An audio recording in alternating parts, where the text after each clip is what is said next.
Welcome back everyone, Oz here, and today I've got some r/TraumatizeThemBack for you all. As per usual, I'll be narrating the stories and giving you my opinion, and I hope that you give yours in the comments down below. Abbreviations, any. 9235. Hypocrisy from parents. Matched energy. I have a story to share that happened on the 4th of July. I apologize in advance, I'm on mobile. My fiance, 24 female, and I, 26 male, moved from Michigan to South Carolina 3 years ago, and we just bought our first home last year. Both of our families are from the same area in Michigan and all visit every few months. Different groups like siblings, then parents, and so on. And we visit back there as well. Well, my dad and stepmom, 55 and 50, are visiting now for a whole week for the 4th at our house. Important to note that they are entitled parents, even though we are long off the teat of needing any of their help or guidance running a household. We have 2 dogs, a Great Pyrenees and a Red Heeler, that we do not feed off of our plates or allow them to beg. I had to correct and ended up yelling at them 7 times on the 4th to stop feeding my dogs burgers, beer, yeah what the fuck, and pasta salad. They both cackle and say, well, their grandparents can give them whatever they want. I respond, you absolutely cannot give them any more food and no beer at all. My stepmom says, yes we can, we spoil our granddogs. They get bored with eating dog food you give them. Mind you, their food has tons of supplements. So, to get my point across, I say, okay, well I'm going to make a phone call to my brother who is house/dog sitting for them and tell him to just feed your dog whenever or not at all, or just whatever he feels like. She was appalled and tells my dad how fucked up of me to say, which I reply, see, it's not so fun anymore, is it? Do not feed another morsel to my fucking dogs. My house, my rules, remember? She went inside and went to bed at 6 p.m. because of this, pouting that I'm an asshole. Why are some parents so matter-of-fact that they are untouchable, even to their grown kids? This is aggravating on so many levels because just for like basic starters, you don't know what's in the food in its entirety, what kind of additives, ingredients, or other things that could be put into the food that is toxic or harmful to dogs. This is definitely really bad for them and can cause a lot of problems down the line that are health related. Not to mention, depending on the dog and if they're a bit of a bastard, this could cause them to go on a hunger strike where they don't eat their dry food because they're now expecting macaroni salad and beer. If you want to treat your dog to good food, get them quality dog food that is made for dogs. Don't give them people food. People food can really fuck them up down the line. It also creates problems of begging down the line, and especially if they're older dogs, you kind of set a precedent of, oh, this is the new norm, and it can be really difficult to break that habit. I think the most that I've ever justified giving to a dog is little slices of cheese and whipped cream. And even then, that is like a once a month thing because of all the sugar in it, and I make sure that, hey, you gotta brush their teeth right after because you don't want them to get cavities or other problems with their teeth because of the added sugars. And the unfortunate sad part is yes, it would make them very happy in that moment to have people food. And they would be over the moon about it. But you're potentially sacrificing months or even years off of their lifespan by giving them constant amounts of people food. Now, I grew up with a lot of dogs. I currently do not have a dog, but I'm very familiar with the fact that some dogs, when they get introduced to people food, they'll go on hunger strikes, and they could go days without eating because they're expecting a new higher quality standard of food. And unfortunately for some people, it gets to a point where I just want to get something in my dog's stomach, and they cave. More people food. And that can lead to a long-term set of health issues that are going to creep up on you down the line. Well, yeah, your dog having one burger once isn't gonna suddenly give them a bunch of health issues, but it's not good for them. Because hell, even in that one moment, who knows what kind of digestive issues they're gonna have? Are they gonna be painting the walls brown because their stomach isn't adapted to having the high amounts of sodium and fat in a human burger? Who knows? And this isn't even me touching upon the backwards logic of the fact that when it comes to their dogs, they have stricter standards, but when it's their kids' dogs, oh, they want to be the favorites, and therefore they get to essentially give them whatever the hell they want. That doesn't fly. Beautiful Phantom 1 shut down the guy that had been trying to prove he was better than me for months, with some unintended help. Don't start none, won't be none. The company I worked for had moved from one mine to another. Half the employees had moved to the new town to continue working for the same company at the same pay, with the added per diem incentive. Of course, since only half of us would relocate, the company had to hire some new people. One guy was a thorn in my side from the moment he started. Let's call him Corey. Corey thought that because I was female, I couldn't possibly run a haul truck as well as he did. His biggest mistake was in constantly trying to call me out on the radio. He'd do things like telling me I could make a 3-point turn at this point, that point, and another, to get into a tight spot when the loader was at the same spots. I wouldn't say a word and get into perfect position with a 1-point turn, which amazed trainees, amused the operators that relocated, and angered Corey. He'd constantly try to tell me that I had to yield to the light-duty trucks, regular pickups. Light duties actually had to yield to us unless we had a stop or yield sign. There were more, but I think I've painted his picture. I was pretty good about not responding and just continued on with my day. Our boss would occasionally ask me why Corey had said such and such on the radio to me and ask why I hadn't responded. I'd explained what was really going on, that if I had responded, I would have proven him wrong in front of the whole mine, and I would have done it in such a sarcastic manner that it would have not looked good to the company we were subcontracting for. Boss knew me from the other mine, so he knew I was damn good at my job and sarcastic as hell. He started getting on the radio to tell Corey to worry about driving his own truck and leave me to operate mine. Corey, of course, didn't take the boss's words to heart. He was bound and determined to prove that he was somehow better or more knowledgeable than me. But one day, I had just had enough. Our company used red and amber lights on top of the loader to indicate if the loader was in production mode and ready for trucks, or was just cleaning the floor without worrying about having to look at what the trucks were doing. I pulled up about 100 feet from the loader and parked because his red light was on. And that was the company policy. Corey pulled up behind me with the trainee in his buddy seat. I hear the radio key up and Corey says, "You know, you can wait closer to that loader." I keyed up my radio and said, sternly, granted, but amazingly without my usual sarcasm, "According to that red light, I can't be within 100 feet of that loader." As I was told later by his trainee, the trainee starts flipping through his new haul truck handbook, shows him the red light rule and says, "He's right." The loader operator stopped cleaning his floor for a second, keyed up his radio and said while laughing, "Corey, if you just start listening, you'd learn a lot from her." That was the last time Corey ever tried to call me out. This is definitely probably born from sexism and also just kind of an inferiority complex where he's afraid of looking inferior because a woman is doing it better than him. It is nice though that it's only one asshole at the company that has a problem with it and everyone else seems fairly supportive. If you do the job good, no one really cares, except for Corey apparently. Puzzle-headed Art 3325. Make construction noise over allowed hours and steal my electricity without asking? Thank you for my new extension cords. So there's a new house construction on the lot next to mine. Moving into a new development 2 years ago, I knew I'd have construction around me sooner than later. As expected, there's a new house getting built on the lot next to mine. Bit of a bummer for me seeing construction starting on my first day of vacation, but what can you do? Noise hours in my town are from 7 a.m. to 7 p.m. during weekdays and 9 a.m. to 5 p.m. on Saturday, and no construction and or industrial noises on Sunday. Despite this, they work 5 a.m. to 10 p.m. 7 days a week. The town's doing nothing because the sole inspector is on vacation. Police don't care, anyway. We're the type of town where police response is measured in days. Neighbors have lodged official complaints. I tried talking with the builders, but to no avail. Thursday, I walked outside to see them using my exterior outlets for their air compressor and other tools. I had a talk with them and the general contract was rude as fuck. Eventually apologized and told me it wouldn't happen again. Yesterday, I came home late in the evening after being out all day to see multiple extension cords plugged into all of my exterior outlets. The builders had already left, but the cords remained.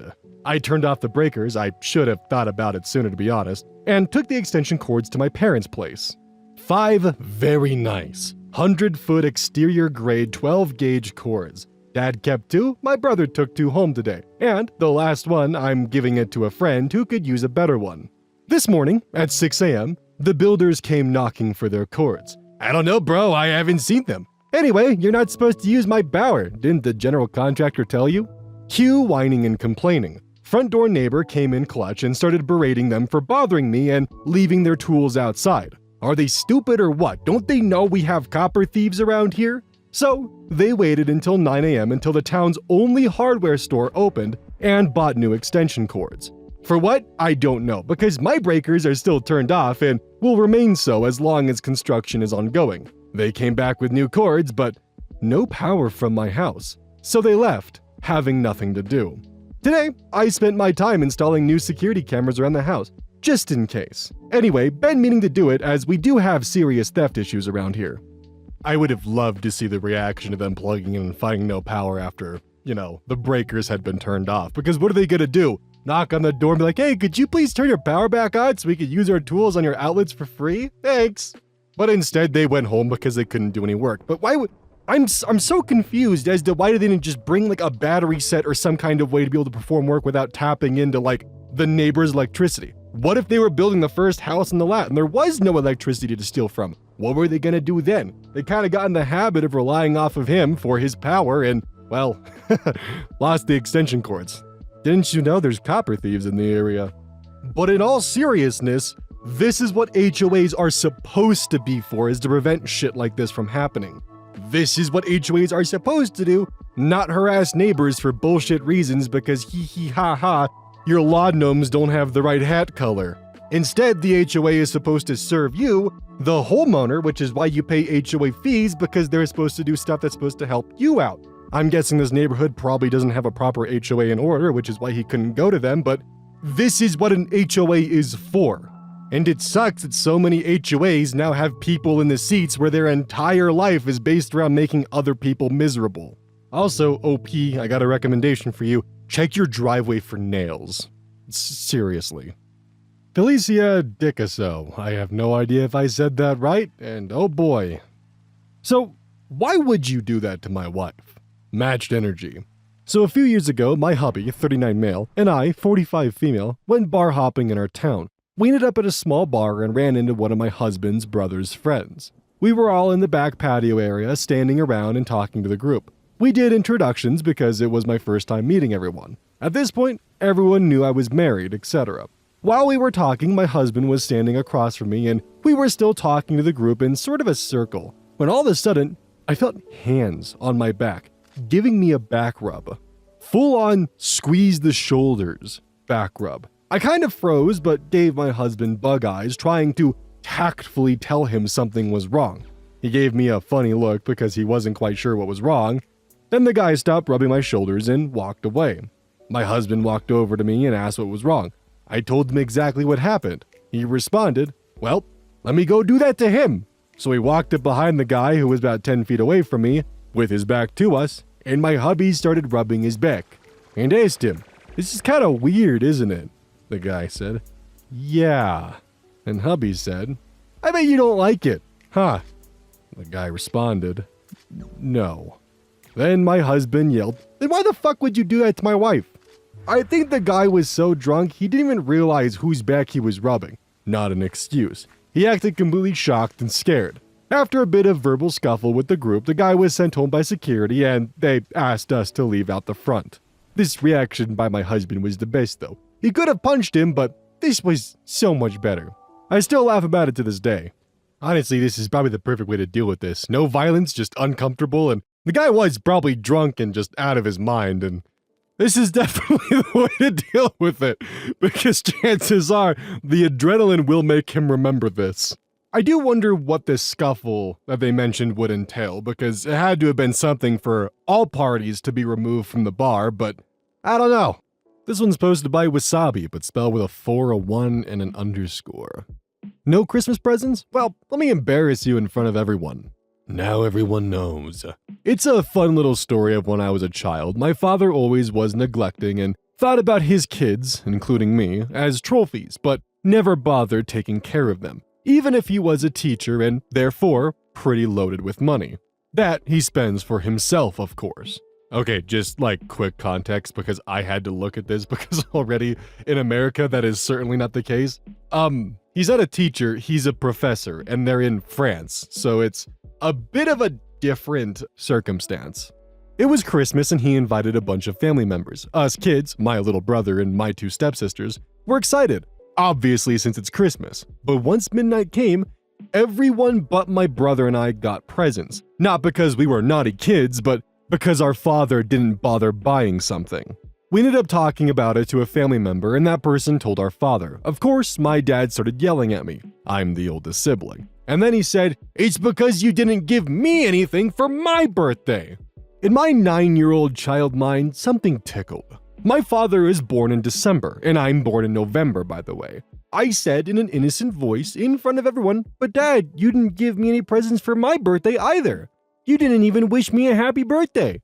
Which is true, by the way, but I never really liked my dad, so I never really cared.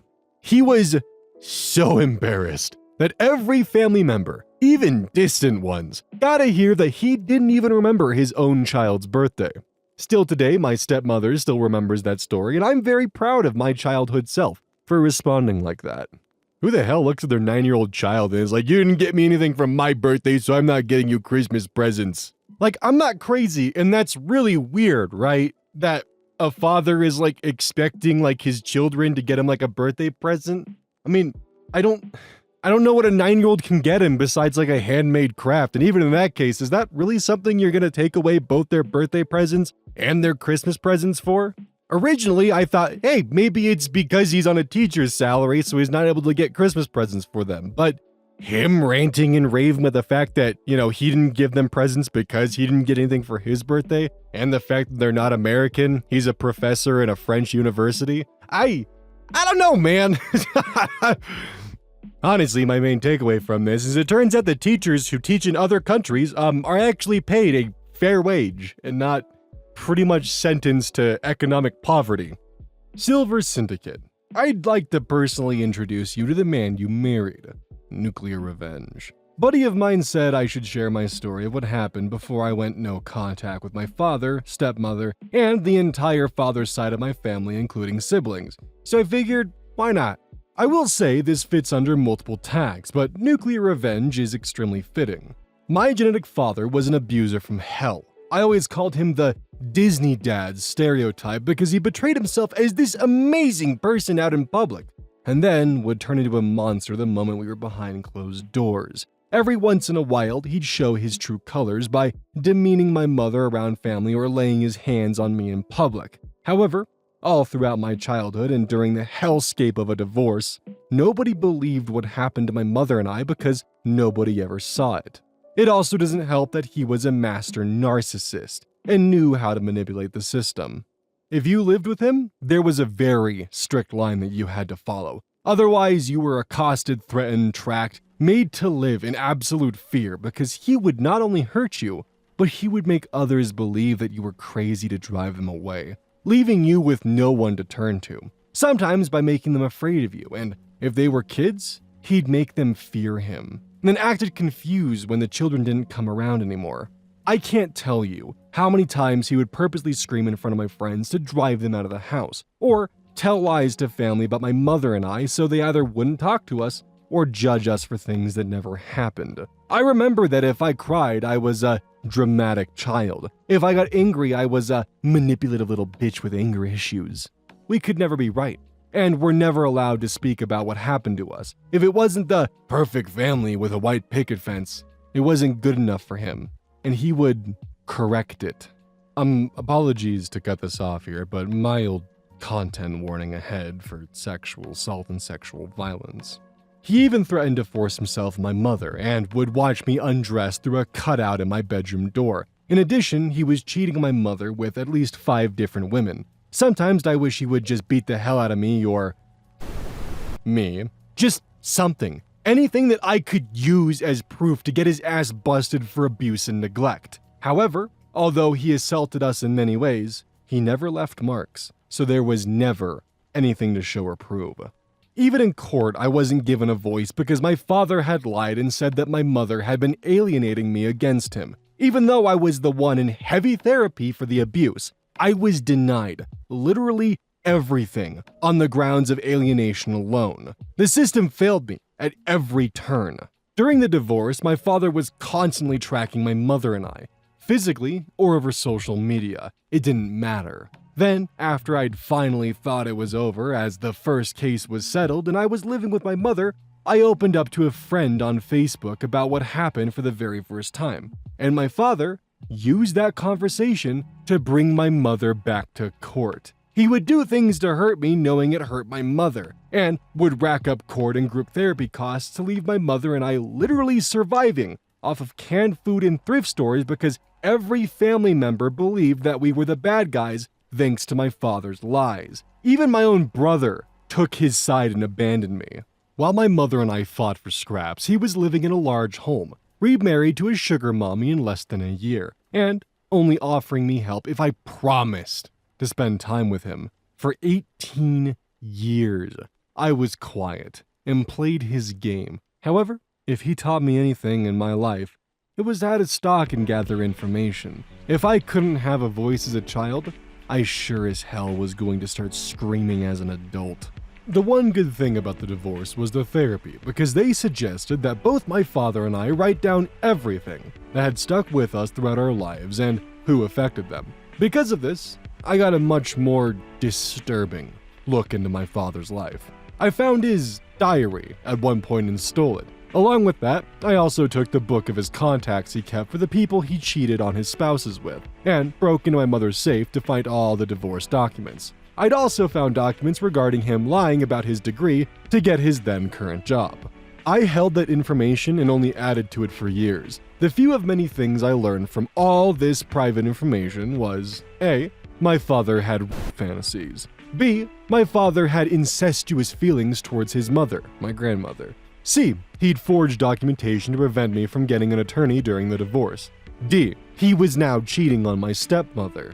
E. He lied to CPS multiple times. F. He applied for several credit cards and half of them were maxed out. He did this before the divorce was final and was trying to commit fraud by putting the debt in both his and my mother's name.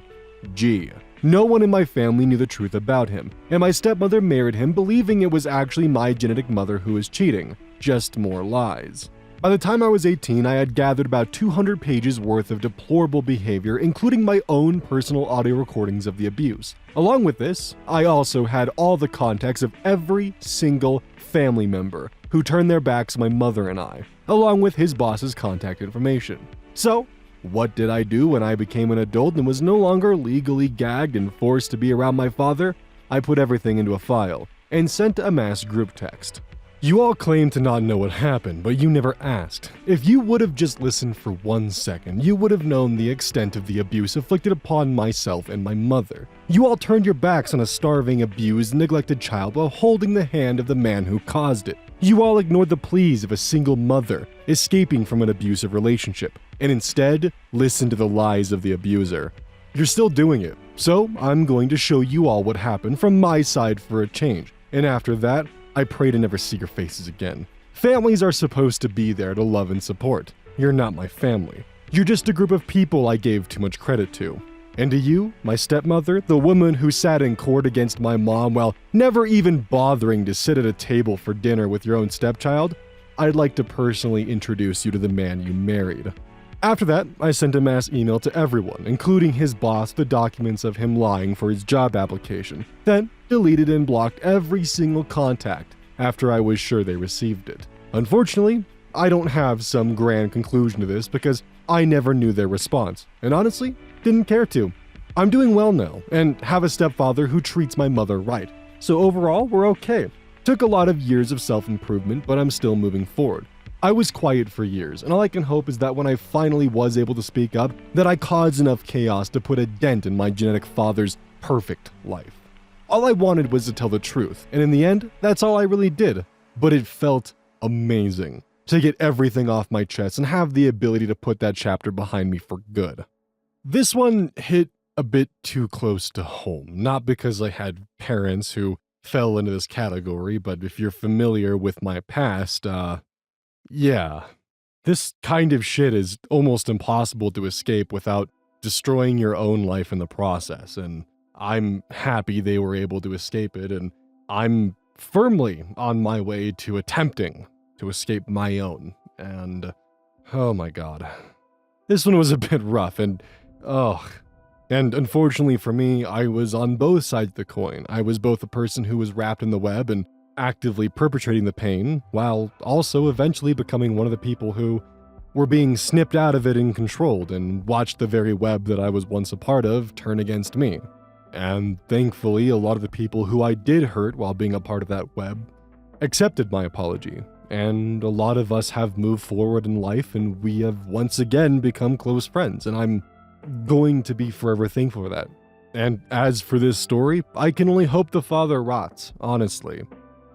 Don't forget, this is brought to you by GamerSupps. Use code ODDS at checkout. It's basically a caffeine powder that you put in your water, and I actually really like it. I use this on a daily basis. Don't forget that every purchase you make using code ODDS directly supports the channel. And if you want a personal recommendation from me, I would either recommend the Soda Pressing Pear or Dragon Fruit Punch. Those two are currently my favorite flavors. And as a note, once we sell a certain amount of stuff, I get my own flavor and my own cup, and you all know I'm gonna choose some degenerate shit that's gonna make their PR team squirm. My goal is to make them regret partnering with me. So please, use code ODDS at checkout to make my dream come true of making a PR team squirm.